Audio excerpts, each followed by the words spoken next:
Hello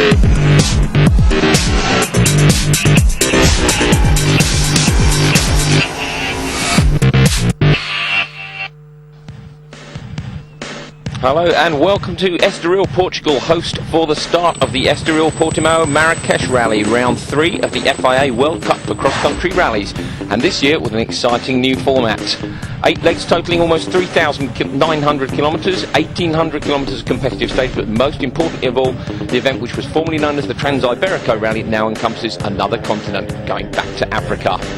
The 3 legs in Portugal will be, first of all, concluding with 5 on African soil.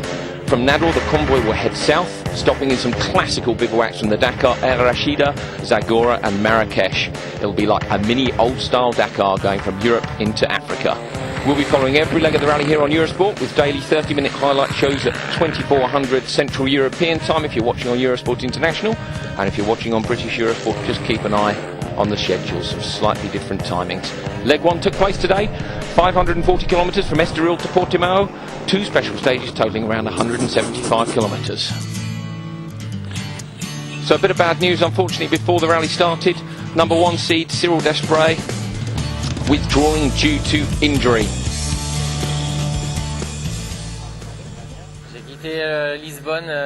So Cyril says, I left Lisbon in 2008 when the Dakar was cancelled. I've come back this year, but only to support my Portuguese teammate Ruben Faria. 2 weeks ago I hurt myself with a big cut on my left elbow, and last week I ran at the Sardinia Rally and really suffered, even though I finished the race. So after the race, I went to see my doctor in Perpignan, and he said it's not advisable to compete here.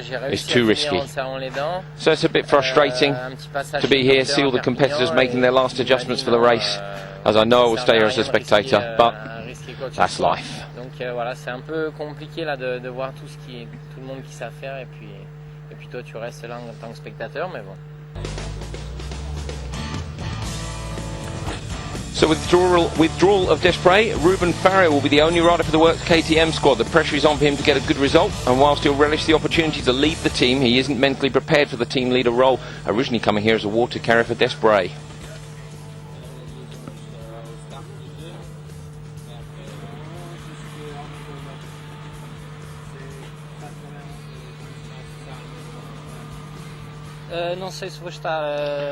So saying, I don't know if I'm psychologically ready to compete for the win instead of Cyril, because I came here as a teammate and not as a team leader. But physically I'm ready, but I need to change my mindset to be ready to win the race. I hope everything will be okay for me. I hope to arrive in Morocco with a good position. My bike is a bit heavy for the Portuguese roads, but my main goal is to have a good pace in Morocco, where I'm sure the win will be decided, and maybe I can arrive in Marrakesh as a winner.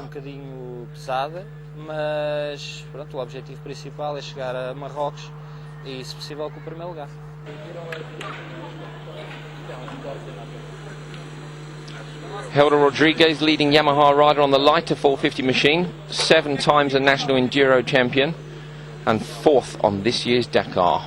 He will definitely be one to watch, especially when the stages get to Africa. A lot of the riders thinking that really all you can do is lose the event whilst you're in Portugal, and you're going to need to wait until the open roads, the classical stages of Morocco. Of course I will try to win, hope to finish at least on the podium.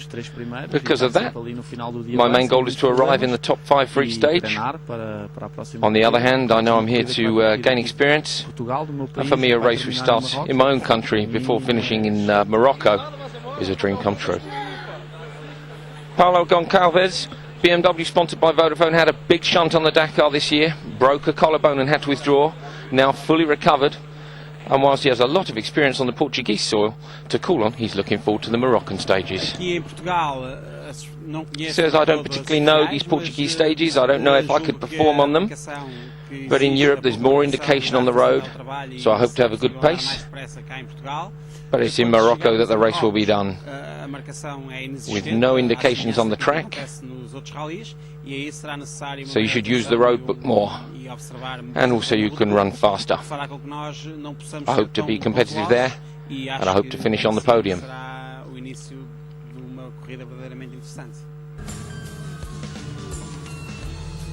David Casto, number 103, riding the Sherco all-carbon bike, previous teammate to Desprez, and just 5 days ago finishing Rally Sardinia, a round of the FIM Cross Country Rally Series for bikes.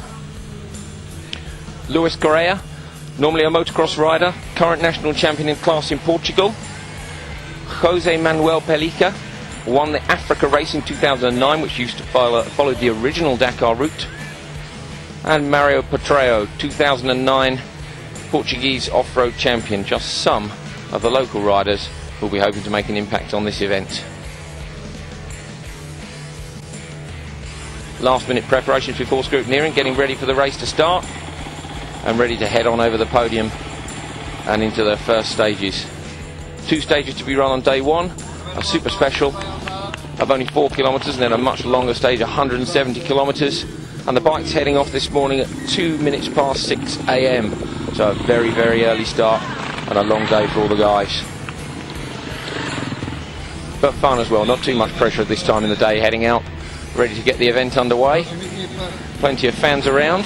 This event's been run for many years now, but this is the first time it's headed into Africa. It's been in Portugal and it's been into Spain as well. And moving on to some of the cars, again waiting for their technical checks. We're going to be catching up with some of the lead seeds.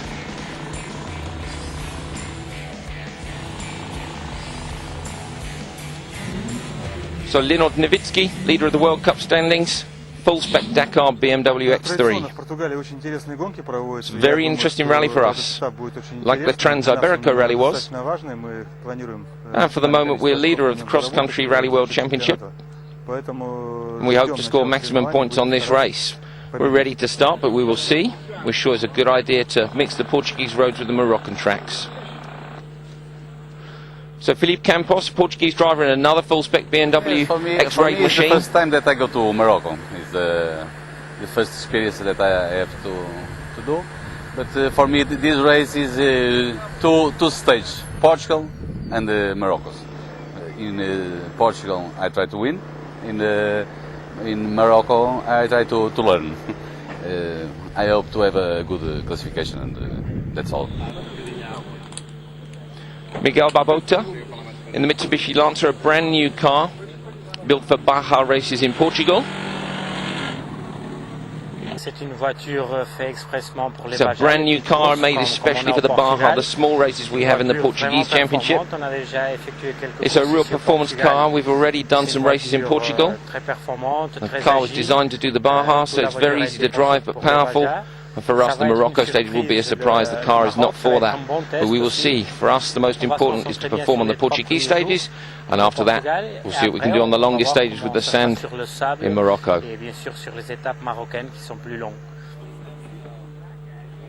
Helder Oliveira, Portugal, in the Nissan Pathfinder.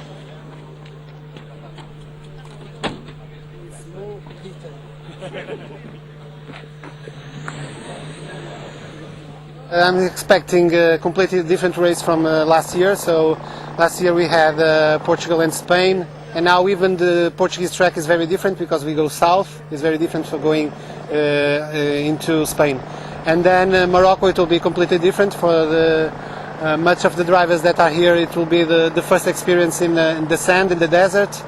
For me, it's not this case. I already made some races there, so I have some good expectations of making a good result in the end. So Eric Vigaro second year, so we in the cannot Chevrolet expect less. Silverado pickup. We always want to try more. More, it's to win, so it's not easy. But I really think that it's possible to get to Marrakesh in the podium. Sorry, still with Oliveira. Now moving on to Vigaro with the Chevrolet Silverado pickup. It's more like an American-style Baja vehicle. Open cockpit, full-face helmet. It's very, very dirty work indeed, but should be a fantastic piece of kit. And he says his strategy is going to be to drive flat out, and then after that, we'll be careful. More seriously, we'll be very careful on the Portuguese stages. I'm happy to come to Portugal. I've done a lot of Baja in the Portuguese tracks when I was riding quads. The race offers everything I love because we'll go to Morocco with long stages and dunes, which is perfect landscape for our car. Last week we won the 24 hours of Morocco, 4 stages of 6 hours, and we decided to make again some proof that we're competitive and keep the momentum with some good results. d'enfoncer le clou et de faire un très bon résultat sur cette course. Quels vont être, selon vous, vos principaux who are your main rivaux, parce que opponents ça in this risque race? quand même d'être un petit peu tendu en piste. Il y a quand même du beau monde. Oui, définitivement, ce seront les véhicules. The ex-factory cars, Mitsubishi and BMW. We showed at the Tunisia rally we could drive as quick as they are. We had a stage victory, but you know, it's a cross-country rally. You never know what's going to happen. Ça reste du rallye raid. Il va se passer énormément The route is long to Marrakesh. Il faudra être régulier et We'll do our best, and we hope that we may make a podium at the end. Fantastic bar truck, lovely sounding V8 noise as well. A real mixture of engines in these cars, of course, diesels and petrols. Diesel's been very popular over recent years, winning the Dakar with VW now for 2 years in a row. As we join Cyril Desprez and Ruben Varrier just discussing the stage. Cyril's going to give us a bit of a rundown of what he thinks the stages are going to be like. A really good mix. We know in Portugal we have stages very special, very technical, twisty and tricky, ideal for Baja and certain types of vehicles. And after, in Morocco, competitors will face more off-road rally stages, longer and faster with a lot of navigation and very hot. It's an interesting rally because it's a mix of two typical kinds of landscapes and focuses on the specialties of bike riding and car driving. So, we're going to take a short commercial break. When we come back, we'll be looking at Super Special Stage 1 and Stage 2. Join us in a moment.